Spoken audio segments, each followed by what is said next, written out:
Bonjour et bienvenue dans le journal mensuel de Saint-Barth TV, la web TV de Saint-Barthélemy d'Anjou. Voici le sommaire de cette édition. Le village Pierre Rabhi a 1 an. Les aînés se retrouvent pour leur repas annuel. Vous assisterez à la naissance d'un graphe.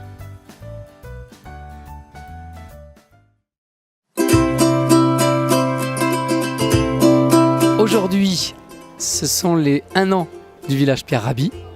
On fête les 1 an du parrainage. Il y a 1 an, donc Pierre Rabhi était là. Aujourd'hui, il était là par image interposée. C'est un nouveau nom que porte le Centre communal d'action sociale depuis 1 an. Aujourd'hui, on dit d'ailleurs le village Pierre Rabhi. On a en même temps une fête, puisqu'il s'agissait de passer du temps ensemble. Un des objectifs du village Pierre Rabhi, c'est de fabriquer du lien social. Donc on est là pour tisser des liens, pour faire en sorte que les gens identifient qu'ici, ils peuvent venir, quels qu'ils soient dans une asso, qu'ils soient parents, qu'ils soient ados, qu'ils soient en difficulté sociale. On travaille avec toute la population. L'objectif, c'est que les personnes identifient que cette structure peut les accompagner pour mener des projets.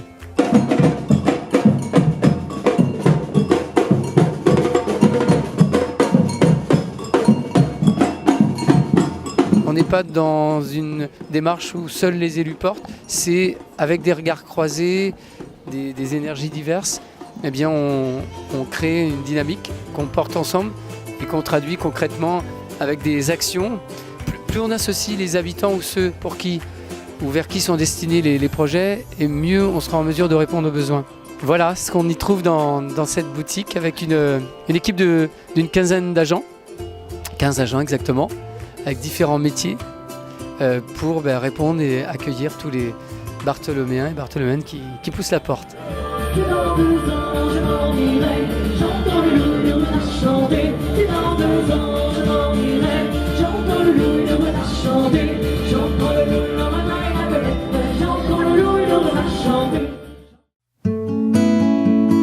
Aujourd'hui a lieu donc dans cette grande salle de la Vénéserie le repas des aînés, qui est donc offert par la commune aux plus de 70 ans.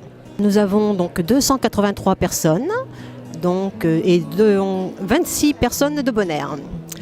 Le doyen de la journée a 98 ans. C'est l'occasion aussi de garder un lien social, parce que quand on vieillit, on a plus tendance, comme dit Monsieur Lobé, à rester seul, à s'isoler. Et puis du coup, ça permet aussi d'autres rencontres et d'autres moments forts. Voilà. Que si vous voulez, ça fait déjà plusieurs années que l'on vient régulièrement à cette petite fête, on peut appeler ça une grande fête même, on retrouve les amis, on parle surtout de ce qu'on fait. Et aussi également on revient sur le passé, bien sûr, parce que où on a été à l'école, ou qu'est-ce qu'on a fait quand on était jeune. C'est très agréable, et ça passe le temps. Et moi tous les ans j'apprécie vraiment cette petite fête. C'est super sympathique et je trouve ça, au point de vue convivialité, très positif. Écoutez, pour nous c'est plutôt une occasion de sortir. En plus, comme on a fait le voyage avec, les vacances avec les aînés, donc on retrouve pas mal de monde qu'on connaît. On se sent bien, voilà, on sait qu'on va passer une bonne journée, qu'on va s'amuser. Le reste, on s'en fiche.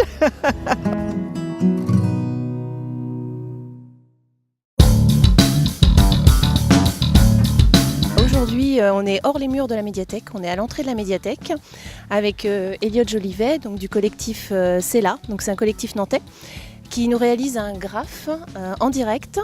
Donc avec les différentes techniques du graphe, donc il y a la technique de la bombe, du collage, de la peinture.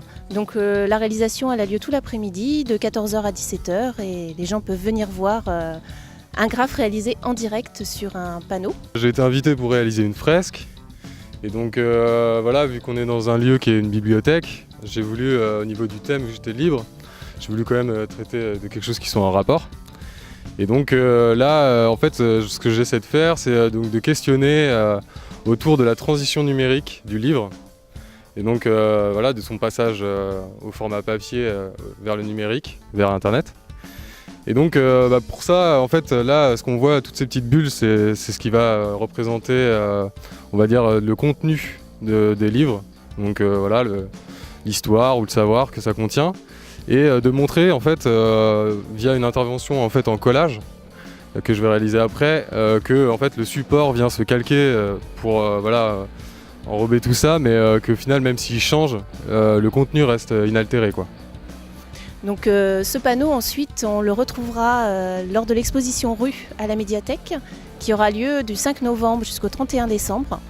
Donc il sera installé sous la passerelle de la médiathèque et on pourra découvrir plein d'autres choses réalisées par les jeunes de l'annexe, par nous-mêmes, par le club photo de l'Amicale laïque. Ça permet de drainer en fait du public assez différent, autant des adolescents que des adultes, que des jeunes, et de voir une œuvre réalisée en direct, c'est toujours très intéressant, et puis de la voir hors les murs de la médiathèque, puisque les techniques de graphe, c'est des choses qui se font dehors.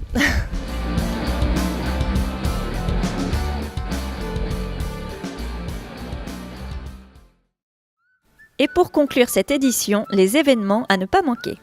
Devinez où se sont promenés les bibliothécaires grâce au jeu BibMap.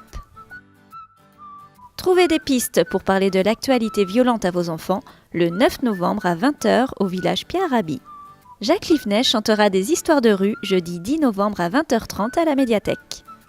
Merci de nous avoir suivis et rendez-vous le lundi 5 décembre pour la prochaine édition du journal de Saint-Barth TV.